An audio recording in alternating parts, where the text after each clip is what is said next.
samtang kami nagakatapok aron sa pagsimba kanimo. Og salamat Ginoo sa ulan nasaid kami ang adunay na ninihanglan ini Lord. O busa nagbalipayon kami uban sa ilang kalipay sa maong ulan. Og Lord, niini nga kabuntagon nagaampo sab kami sa among mga kaubanan nga naghimo ning maong susamang panagtigom aron ikaw ilang simbahon sa nakalain-laing mga dapit. Ipabati ang imong presensya ug ang imong pulong nga pagabasahon ug pagapamalandungan Lord. Ihatag ang kaalam ug mga pagtudlo ngadto kanila aron maligon ug madasig sad sila sama sa imong pagabuhaton kanamo karon. Panalangin ni Ginoo karon ang matag usa kanamo sa padayon mong panagtigom. Panalangin ang imong pulong gamita kini sa pagtudlo kanamo. Holy Spirit, pasabta kami sa yano nga paagi sa mga kamatuoran o mga pagtulunan nga mga espirituhanon nga nagkasukad ning bahina sa kasulatan. Tagay kami sa kaalam aron among mabatunan sa yano nga paagi ang mga pagtulunan gikan niini. Salamat Lord sa padayon nimong paglihok sa among taliwala. Giyahi kami ang among mga naunaw kasing-kasing nga ikaw gyud ang masintro aron sa among panagtigom sa among taliwala mabayaw gyud ka Ginoo.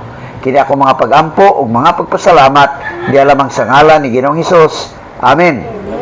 So sa ato ang gibasa ikaduhang sulat kini ni Apostol Pedro sa mga magtotoo kaniadto. Gipanagna niya ingon nga apostol doon na siya kapasidad usab sa paglantaw sa unahan sa umaabot. No gisaysay diri nga sa umaabot nga panahon adunay mutungha, no, nga mga tao nga BI kanila, no? Muna nga kani nga mga pagsulti ni Apostol Pedro dili kini bag-o niyang gisulti, gipahinumdum na niya ni, no? Kanunay niyang gipasidaan nga mo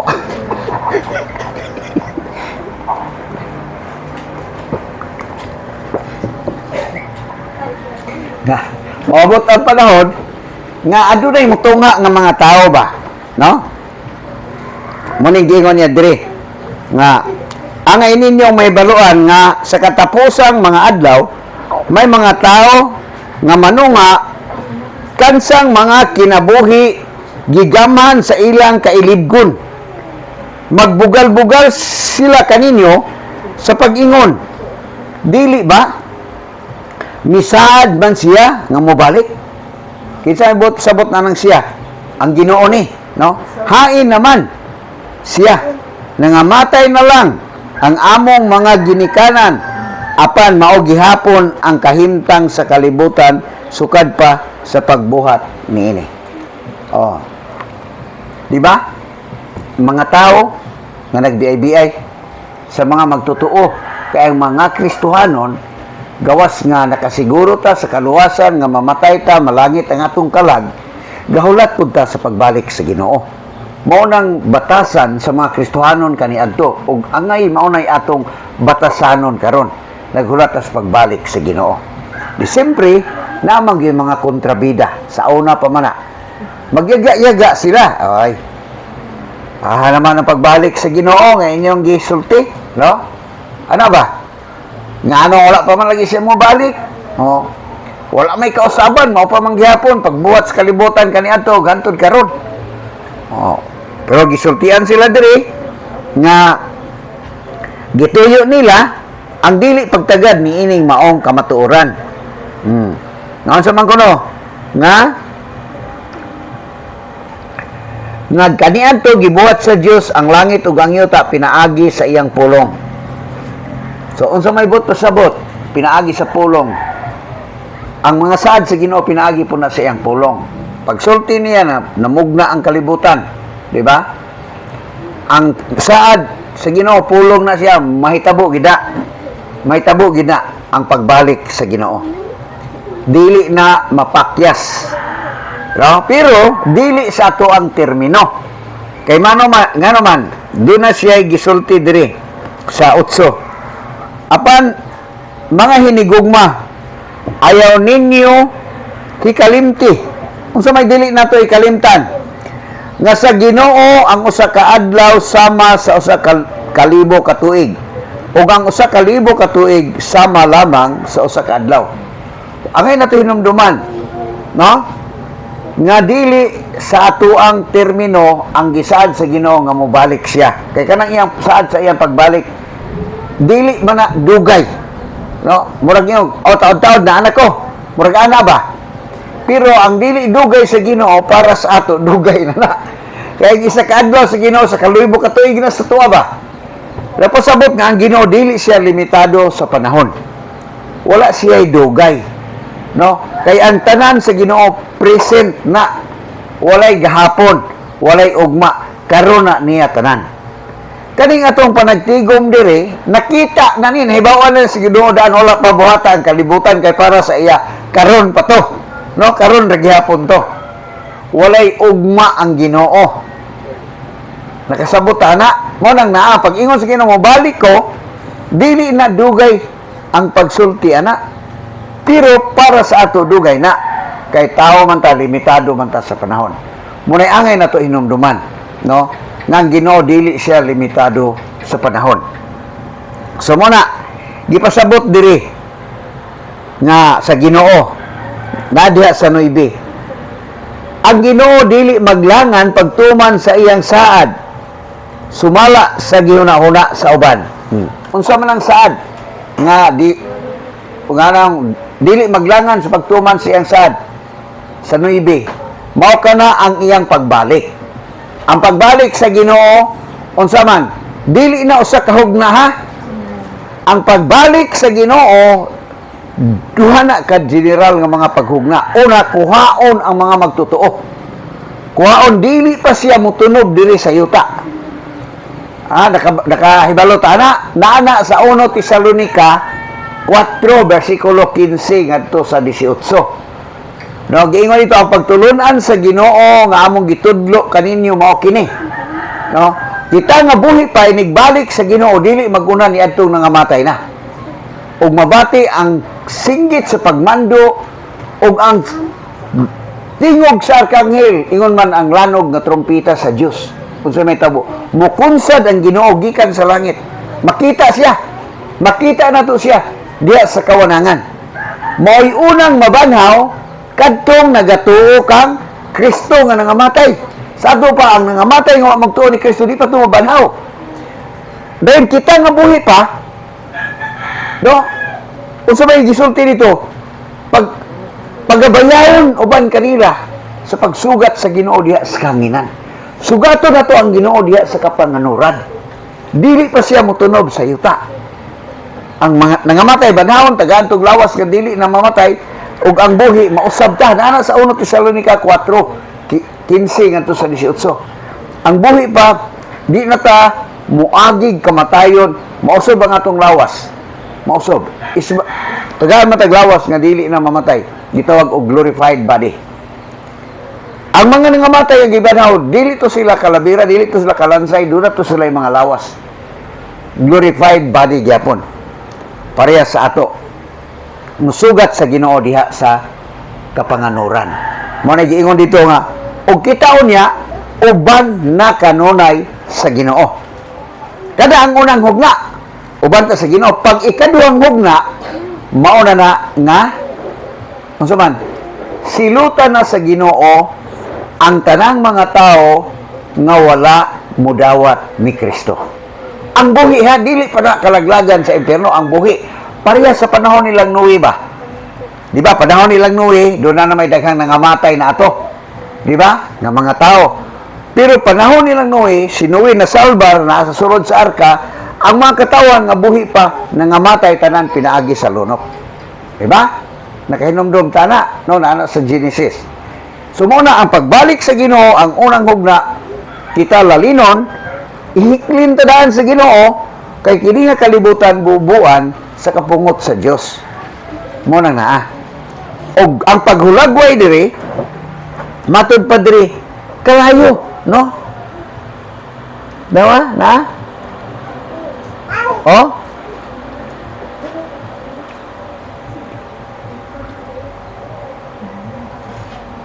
Kung sa may dalawa, ang adlaw sa Ginoo, atrasan na to gamay ha, diha sa city, apan pinaagi usab sa pulong sa Dios ang kalangitan ug ang yuta nga atong nakita karon, gitagana aron laglagon pinaagi sa kalayo. Giandam kini alang sa adlaw nga ang mga dautan hukman ug laglagon. Buhi ni ha, buhi ba nga tao. Sa una gi-contrast man ni sa una panahon ni Noe ang gigamit paglaglag sa mga tao nga wala mo tuo, tubig, namatay sila sa lunok. Ani na pod gihulagway og kalayo. Kalayo. Tanawa ha, kalayo. It's either literal or dili ni literal. Pero naipart yun nga kalayo. Kung mabasa ka sa Revelation. No? Makita nimo diha nga ang pagsilot sa mga tao nga buhi pa, human ma-rapture ang mga Kristohanon, gigamit niya si Antikristo, kanang tao nga nagdala sa marka nga 666. Gigamit. No? Aron, gigamit sa Ginoo aron silutan ang mga tao. Kay 7 man na katuig. No, wa pa nato na matun pero 7 na katuig nga gitawag og dako nga kasakitan. Diha ana papatagamtan sa Ginoo ang kapungot sa mga tao nga wala motuo sa Dios. Dili siya mangunay. Gamito niya ang kadtong tao nga yawanon. Nga malipay gyud nga tao nga mo pasakit sa mga tao nga dili musunod sa iya. Ang musunod sa iya magpamarka, no? So, human sa tulo ka tuig ug tunga, makita na to na diya sa pinadayag ang nagkalain-laing mga hampak nga dili na pinaagi atong tao nga yawanon kundi pinaagi na sa natural nga mga katalagman. Makita na to na. So naay panahon nga masunog ang ikatulong bahin sa kalibutan. Yun ana. So grabe nga kasakitan nga gihulagway og kalayo. So kana wala pa matabo karon. Di ba? Wala pa na mahitabo. Mahitabo na human makuha ang mga Kristohanon. Pero ang Ginoo mapailobon siya. Wala siya magdali-dali ba? Kita naghinam-hinam ta nga mobalik na ang Ginoo. Naghinam-hinam ba mo? Ha? Oy, mga puya, naghinam-hinam ba mo nga mobalik ng Ginoo? Kung gidawat ninyo ang Ginoo, tinigbalik sa Ginoo, dala kita tanan. Dili na mo puya ana nga panahon. Madagko ta, hingkod na ta. Dad-o na ta sa Ginoo nga iyang giandam nga puloy-anan. Di ba? Nag-andam siya puloy-anan. Di ba? Kung ingon niya, kung makaadto na ko, human akong andam mo puloy-anan, alang kaninyo mo balik ako, o kuhaon ko kamo. Maunang gitawag na to nga unang hugna sa pagbalik sa Ginoo nga diin kuhaon ang mga magtotoo. Naghinam-hinam kita ni ana, di ba? Naghinam-hinam kita, ka-excited na kita, mutan-aw sa giandam nga puloy-anan sa Ginoo para sa ato. Og ang mga panulundon pagyud nga iyang giandam. Nga gitawag dito, dili madunot, dili mahugaw, dili mahanaw. Ang giandaman ni ana, kadtong nagtuog, nagsalig sa Ginoo. Excited ta, di ba? Matod pa diya sa Pilipos 3:20, nga ang atong puloy-anan, atoa sa langit, og mahinangpon kitay magpag-abot sa pag-anhi sa atong manunobos gikan sa langit, ang Ginoong Jesucristo, mahinangpon. Excited. Excited ta. Pero ang Ginoo, nakikita sa atong mga excitement, sa atong kahinam, nga mubalik na siya. Pero, naghuna-huna siya sa uban. Diya sa 9. No? Wala man siya magtinguha nga adunay isa nga malaglag. Gusto siya nga ang tanan makadangat sa kaluwasan. Oh. Sa ato pa, kinsa man iyang gamiton nga ang uban maghinulsol. Kita nga nakaangkon sa kaluwasan. Ang buti pasabot, samtang excited ta sa pagbalik sa Ginoo kay matuman mangina, mahitabo mangina, magkalipay ta sa pagsangyaw sa maing balita. Kaya nga naman, wala magtinguha ang Ginoo. Kanang tao karon nga nasa imong una-una, malaglag na. Gusto sa Ginoo nga maluwas na sila.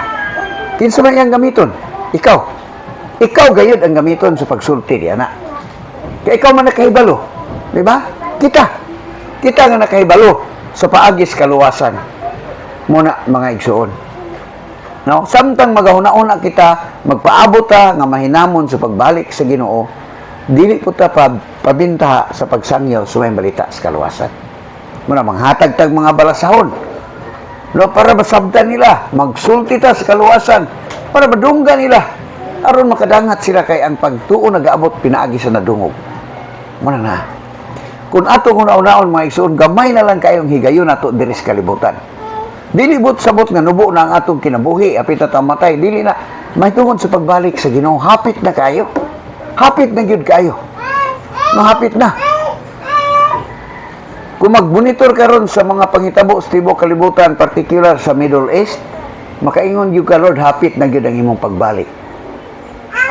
Kay ang basihanan nato manggod sa mga panghitabo, may kalabutan sa pagbalik sa Ginoo, ang nasod nga Israel na.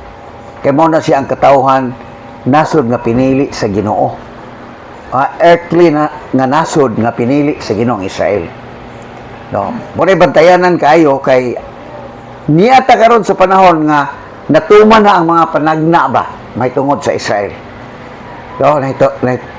Kay ang pagbalik sa Ginoo, gitawag og rapture, una na mahitabo ay mo abot ang dakong kasakitan. Ug ang dakong kasakitan nga 7 ka tuig natagna na daan sa libro sa Daniel.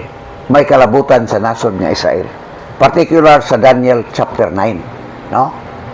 Naana dito ang gisulti sa Ginoo may tungod sa 70 ka semana nga nagkahulugan og mga tuig. Sa ato pa 70 ka semana, 7 ka 70. 490 katuig. Ang kanang 490 katuig? 7 times 7? Correct. Oh. Ang kanang 42 kasimana natuman na. Isa na lang kasimana ang wala pa matuman. Natuman na, kung tanaw nimo ang Daniel 9, nahuman ang ika-42 kasimana, kay 49 weeks man. Niya itong panahon nga patay ang Mesiyas. Na sa Daniel 27. Paghuman ato dunay gap, dayon naghulata sa usa ka semana nga 7 ka tuig. Dunay gap, murag mihunong ba? No? Kay gitagaan og panahon sa Ginoo ang mga hintil. Morning gitawag og panahon sa iglesia. Panahon nga nagsangyaw kita sa kaluwasan. Wala ta kay balo ano sa mahuman ka na nga panahon, pero mahuman ka na ini rapture. Kanang kuhaon na sa Ginoo ang tanan nga magtotoo. Diha na dayon magsugod ang 7 ka tuig nga dakong kasakitan nga nahabilin sa 70 kasimana nga gipanag-an ni Daniel. Muna ang ato ang gitutukan karon. Kay nga naman diha sa 70 ika-70 kasimana nga gisulti diha sa Daniel, gihulagway dito nga doon na templo ang Israel. O dito sa templo diha mulingkod ang Antikristo. Karon wala pa may templo ang Israel. Wala pa sila templo. Nawa man na sila nga nasod. Mga 2,000 kapin katuig, nabalik sila atong 1948. Pero wala pa sila templo. Wala pa sila templo. Kay ngano, di nila matukod ang ilang templo, kay naa karon diha ang moske sa Muslim. Kay panahon nga ang Israel nawala sa mapa sa nasod sa kalibutan, dahil mga panahon nga na-invade ka na sa mga Muslim ang Israel. O diha sa Jerusalem, particular mismo dito sa gitukuran sa templo, diha nagbuhat og moske ang mga Muslim. Karon, pag nailog na nila balik ang Jerusalem, pero di nila mabungkag ang moske.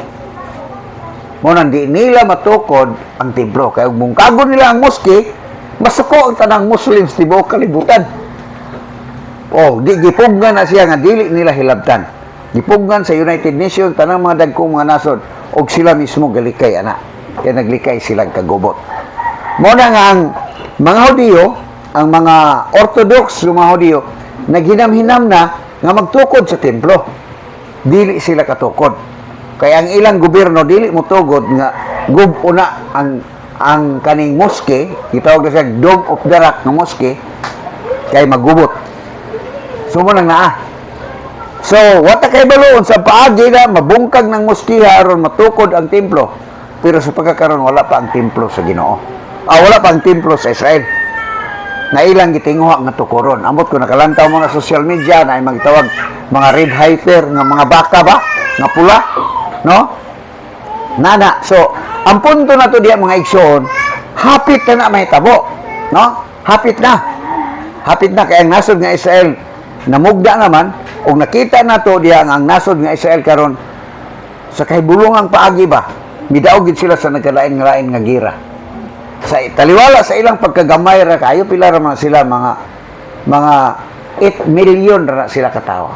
Dili pa gid sila pure mga Hudiyo. Napay mga Arab nga mga Diyos dito, no? Mga Arabo ba? Sagol pa na sila pero 8 million ang ilang population. Kita pila ta ka million? Ha? Pila ta ka million Pilipino? 120 na ta? Pila? Ha? 110 million na tayo. 110. Oh, 110 million na ta. Oh, ambutante lang gani. Minilyon na ambutante. 30 million biya nakuha ni Kuan Sara sa pag Vice President. Di ba? Butante lang na, nakabutal lang ni Sara 30 million. 31 man siguro to, ana. Ang population sa Pilipinas karon dugay na ko nakahibalo 110 million. Ang Israel wara ka 1/10 sa atoa. Pero layo ra kay nila sa ilang power sa military, sa cyber, sa medisina. Grabe. Gauna sila ana sa agriculture, gauna sila ana. Yun ana ang nasod nga Israel. Mahibulong dili katugkad ang mga lain-laing mga nasod. Pero tungod na sa Ginoo. Di na tungod sa ila kay dunay katuyuan ang Ginoo. Nga nabalik na nga nasod kay nasiyay atumanon nga saad para ana nga nasod. So muna siya ang ato ang sukdanan may tungod sa pagbalik sa Ginoo. So dapat excited kita, no? Hapit na mo balik ang Ginoo. Muna nga tungod ana isang yaw ginato ang maayong balita sa kaluwasan. Kita focus man kita sa atong pag-eskwela walay dautan ni ana, no? Focus ta nga makatrabaho ta. Hinumduman nato matud diri. Sunugon ra na tanan. Di ba? Walay mabilin anang atong gipokus-pokusan. Oh, sunugon ra ubiyan ta na tanan. Hinumduman ta na. Dili daw ta na pagpaningkamot pero ayaw unya-unya ang pag-share sa maayong balita sa kaluwasan. Doon naman yung kay tao nga imong ikauban sa imong eskwelahan, sa imong panarbaho. Sultiin tao na sa kaluwasan. Oy, mag-ampo itaon ka sa Ginoo nga Ginoo tagay gyud ko binta Ginoo nga makashare. Kundi tagay po ko kaisog sa pag-share Ginoo. Muna diha sa atuwa sa atuang go viral na gitawag nato og PCS. Magampo ka sa ka tawo, i-care nimo siya, then share nimo siya. So muna nga gisuggest dito na ang matag usa ka nato maglista gitag pulo ka ngalan sa tao ba. Pulo ka ngalan nga atong sharean. Na ba may gilista na? Ha? Pero naawa siguro tay gilista pero natay gihuna-huna. Pero pila ka na kabok, wata kay balo. Pero maglista kag pulo kay basin sa pulo na kay 5 nga mashiran ana. Magampo yung ka sa Ginoo para ana nga mga tao. Nga ang kasing-kasing tandugon, humokon ang kasing-kasing nga inig-share nimo sa mayang balita sa kaluwasan, yang ikahinangop ba? May sa iba nga di na. Ana ba? Iampo na nato sa Ginoo. Kay aron inig-share nato mudawat sila. Maluwas man gid sila. Kay dili man gyud mahitabo nga di maluwas ang tanan nga moduol sa Ginoo. Kay ang tanan nga nagasangpit sa ngalan sa Ginoo maluwas man gyud. Di ba mo nang gisaad si ang pulong? Ingon ang Ginoong Hesus mismo sa diri pa siya sa kalibutan, ang tanan nga moari nako dili ko gayod isalikway. Oh. Ingon ang Roma 10:13. No, subala sa kasulatan, ang tanan nga nagasangpit sa Ginoo maluwas. Unsaon man nila pagsangpit kung wala sila motuo? Nana sa 14. Unsaon man nila pagtuo kung wala sila dungog sa mensahe? Unsaon man nila pagkadungog nga wa man mosulti si Sinsin, wa man mosulti si Gwyneth, no? Dili na sila kadungog kung dili ta mosulti. Kaya ang pagpamati nagaabot gumikan sa nadungog. Mo na nga. Sultian nato sila kay ang Ginoo wala magtinguha nga kanang imong giuna-una diha nga tawo nga naa sa imong una nga di pa Kristohanon, wa magtinguha ang Ginoo nga malaglag na. Pero kung di nimo na siran unya mo balik ng Ginoo, malaglag gina siya. O ka kung mamatay siya. Di ba? Malaglag gina siya kay ang chance nato nga dili ta malaglag sa impierno karon nga buhi pa ta. Muna nga gisangyaw na to ang libreng kaluwasan, diri sa mga buhi, wala ta magsangyaw sa minteryo kay mga patay na to. Di na to makabati. Ang buhi atong isangyawan kay ang minta sa buhi pang tao, napa niyang kahigayonan nga dili siya maimpierno. Kay ang kaluwasan libre ha. Bisan kinsa nga mosangpit sa ngalan sa Ginoo maluwas. Pero unsaon nila pagsangpit kung wala sila motuo? Unsaon nila pagtuo kung wala sila makadungog sa mensahe? Sultian na to, mga igsoon. Sultian na to. Mutugot ba ta nga ang kanang naa sa imong una-una karon nga tao malaglag na sa impierno? Mutugot ba ka na? Ha? Labaw na ang Ginoo di mutugot. Pero ikaw ang gamiton sa Ginoo aron na sila dili malaglag, sultii sila. Kaya ang kaluwasan abierto para sa tanan. Ingon na mubalik ang Ginoo hapit na kayo. Natuman na ang mga panagna. Niya na sa panahon nga natuman ang mga panagna. Wala na taga-look forward sa mga panagna. Niya na sa ato ang katumanan. Nanagyod sa ato ang atubangan. Hapit na mubalik ang Ginoo. Muna nga atong pahimos lang ang panahon. Atong iyabwali ang maayong balita sa kaluwasan. Iwali ginato. No? Kay karon nagakaluya na ang mga Kristohanon, di na kayo siya muwali sa kaluwasan. Gusto lang ang mga Kristohanon mudamo sila sa tigom ba?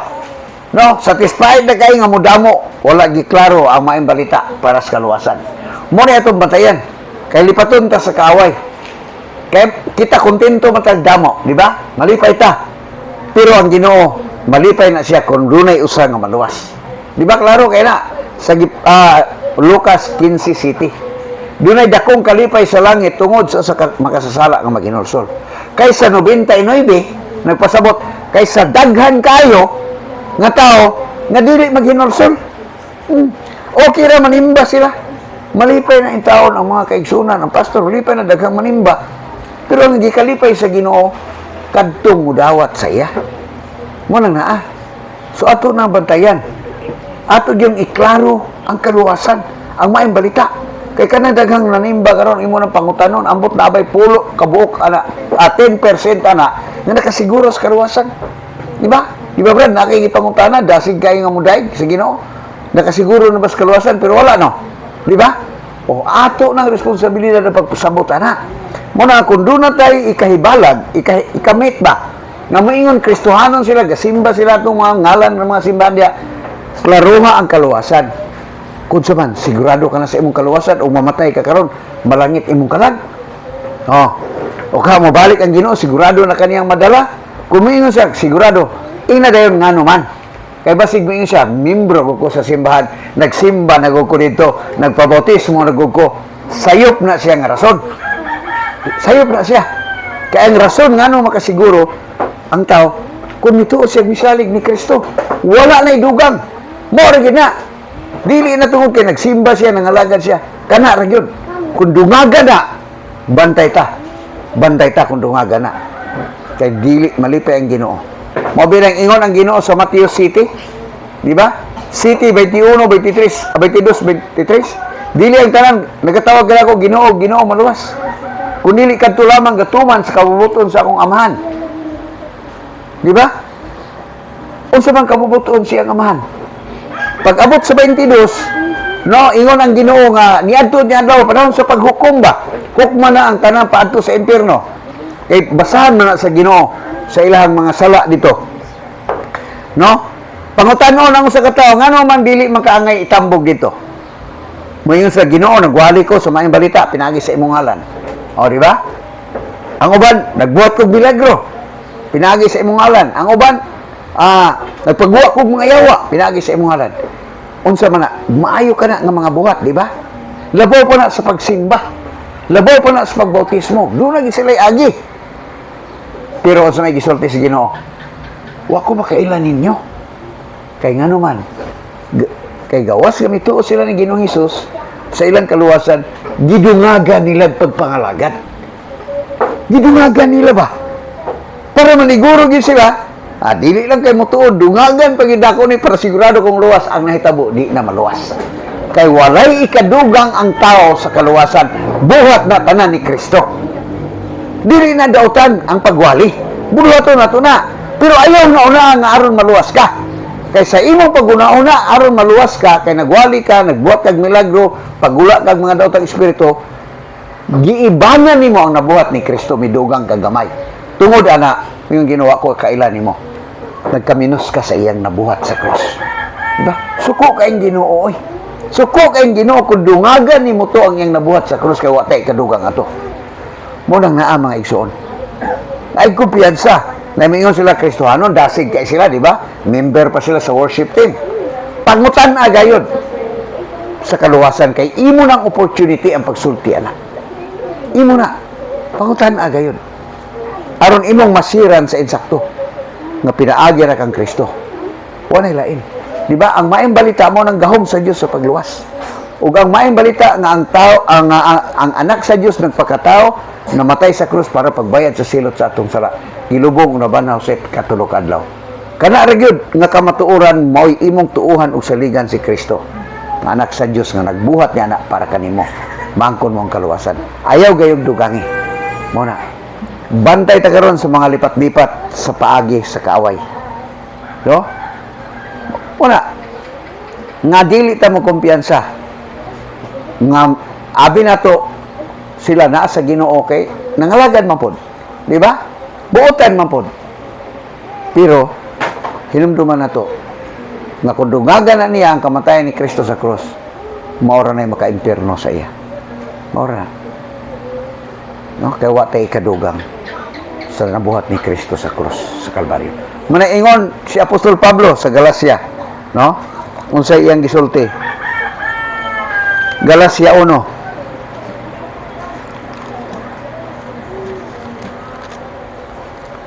Atong sugdod og basa sa City sa size.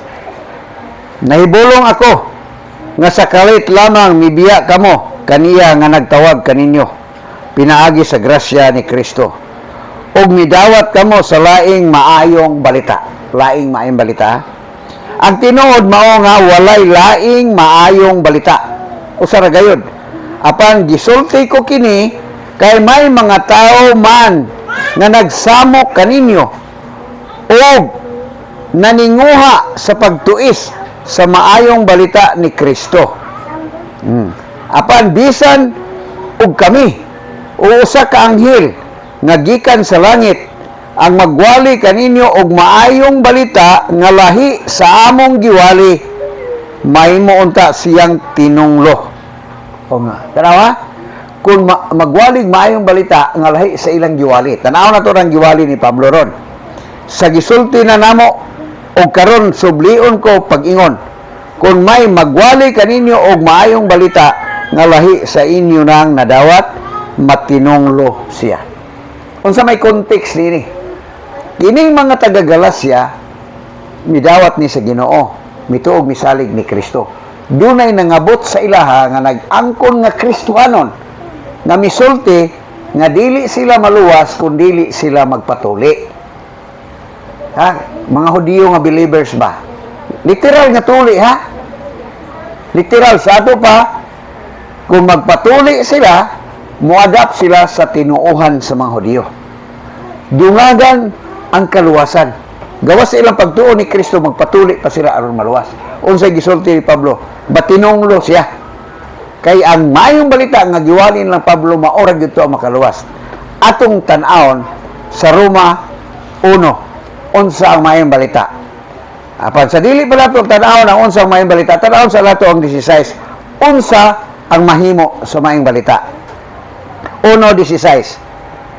Dili ko ikaulaw ang maayong balita, kay kini mao ang gahom sa Dios aron pagluwas sa tanan nga motuo, una sa mga Hudiyo, ingon man sa mga dili Hudiyo. Unsa kuno ang maayong balita? Mao ang gahom sa Dios sa pagluwas sa mga tao nga motuo. Moatras ta gamay. Moatras ta. Kapitulo 1 man atrasa nato. Sugdo nato sa bersikulo 1. Gikan ni Pablo ang olipo ni Kristo Jesus, gipili sa pagkaapostol o gitawag sa Dios aron magsangyaw sa maayong balita. So gitawag siya aron magsangyaw sa maayong balita. Tanawa sa bersikulo 2. Dugay nang gisaad sa Dios ang maayong balita diya sa balaang kasulatan, pinaagi sa iyang mga propeta. 3. May tungod kini sa iyang anak. Unsa man ang maayong balita, may tungod sa iyang anak. Ang atong Ginoong Kristo. Sa ato pa, maayong balita, unsa na, may tungod kay Ginoong Hesus. Unsa man, natawo siya nga kaliwat ni David. Unsa maayong balita, may tungod ni Ginoong Hesus? Si Ginoong Hesus ang anak sa Dios, di ba? Natawo sa kaliwat ni David. So si Ginoong Hesus di ay nga natawo, anak to sa Dios. Padayon. Og sa iyang espirituhanong pagkabalaan, gipadayag siya nga anak sa Dios uban sa dakong gahom pinaagi sa iyang pagkabanhaw. Unsa may maayong balita, may tungod kang Ginoong Hesus, siya ang anak sa Dios. Nahisgutan ang iyang pagkabanhaw. Pasabot, namatay siya sa cross, di ba? Unsay katuyan siyang kamatayon, mao to ang iyang pagluwas kanato. Gibayran niya ang silot sa atong mga sala. Og nabanhaw siya human siya ikalubong sa ikatulok adlaw. Mao na ang maayong balita nga si Kristo ang anak sa Dios namatay sa krus para sa atong sala, gilubong og nabanhaw sa ikatulok adlaw. Aron ato nang maklaro, atong basahon ang 1 Korinto 15, 1 ngadto sa 4. Tanawa ha. Aron maklaro na to ang maayong balita nga wala tay ikadugang ana. Di nato na dungagan og bautismo, di nato na dungagan pagsimba, pagpangalagan, pagpamimbro, unsa pa diha nga mga performance. Dili nato na dungagan. Kaya ang kaluwasan, ang maayong balita, buhat na ni Kristo. 1 Korinto 15, versikulo 1 ngadto sa 4. Nana mo diha? 1 Korinto 15. Ha? Akong basaw na. Mga igsoon, pahinomduman ko kamo. Unsa may iyang ipahinomdom? Ha? Sa maayong balita. Nakasunod mo diha? Nga, giwali ko kaninyo. Gidawat ninyo kini, o gibarugan ninyo ang inyong pagtuo. Mao kini ang mayong balita. Tanaw, nauntan gila ito mayo ha. Ang mensahe nga akong giwali kaninyo. Maluwas kamo pinaagi sa maayong balita kung magpabilin kamo ni ini nga maligon gawas kung taphaw lamang ang inyong pagtuo. Kato pa ligon nga pagtuo. Mao na ang opposite sa ligon nga pagtuo, taphaw. Kanang taphaw, gadua-duha ka ba? No? Ang ligon nga pagtuo kay duha-duha na ay mong pagsalig sa Ginoo. Tanawa sa Chris. Gitudlo ko kaninyo ang akong nadawat nga mahinungdanon kayo. So inumdumi ang maayong balita ato yang gitudlo ha.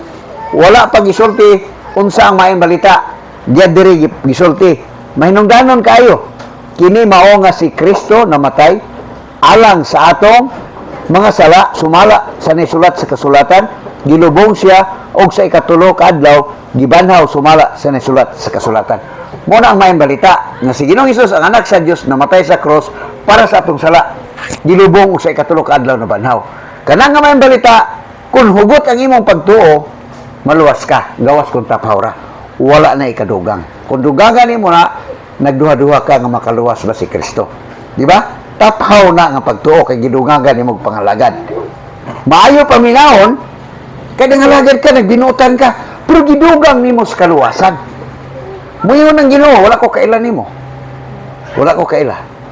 Mo nang naa. So ang kaluwasan, gasa sa Dios, baangko nato pinaagis pagtuo. Kung magbinuotan man ta, dili na aron idugang. Kung magbinuotan man ta, agi na og pasalamat sa Ginoo sa iyang dakong kaayo kanato. Yun na. No? Yun na siya. Kaya nakapahimulos man ta sa iyang kaayo, suklian na to sa atong pagpangalagan. Muna mga igsuon. So muna atong i-share. Iklaro na to na sa atong mga kaila na nag-claim nga sila Kristohanon apan wala kasiguro sa kaluwasan. O nakasiguro mong gani gidugang na nila ang ilang pagpangalagan. Ato gyung i-reiterate nga wala gyud ta ikadugang kang Kristo ra gyud tanan ang kaluwasan. Muna siya ang maayong balita. Kung magdugang ana, dili na maong maayong balita. Ingon si Pablo, ipatunglo siya. Dili man gid siguro literal nga atong tunglon pero ato silang tudluan na dili ingon ana ang kaluwasan. Nakikita doon na tayo katungdanan sa ila. Doon na tayo katungdanan sa pagpasabot. Doon na tayo tulubagon sa ilang mga kinabuhi. Munang naa mga igsoon. So dalaygon kayong Ginoo, padayon tagtuon sa Bible, gusto nato nga mapaambin nato ang pulong gyud sa Ginoo diya sa tuman nga katinaw ba. No? Aron sa ingon ni ana ang tao nga mutuo ni Kristo, sigurado gayong langit ang iyang dangaton. Magampo ta? Aman nga langit nun, salamat kay Lord sa kaygayonan nga niini nakasimba kami kanimo. Salamat sa imong pulong nga among napamalandungan tuguti o Dios kadto nga mga kamatuoran mapabilin sa among nauna o mapaambit na namo ngadto sa uban. Tinuod gyud Ginoo. Ngapit na ang imong pagbalik, Lord. Gamay na lang among panahon. Apan wala ka magakalipay, Lord. Nga usa nga malaglag. Kundi ang tanan makadangat unta sa paghinulsol. O kami ang imong gisangunan aron amo kini kapaambit ngadto sa uban among balita sa kaluwasan. Aron sa mga katawhan labi na tong mga suod namo makapamati o makadawat gayod sa libre nga kaluwasan aron mahiuban sila kanamo panahon nga imo na kaming pagalalinon Ginoo. Kini akong pag-ampog pasalamat di alamang sa ngalan ni Ginoong Hesus. Amen. Kung ibalik nila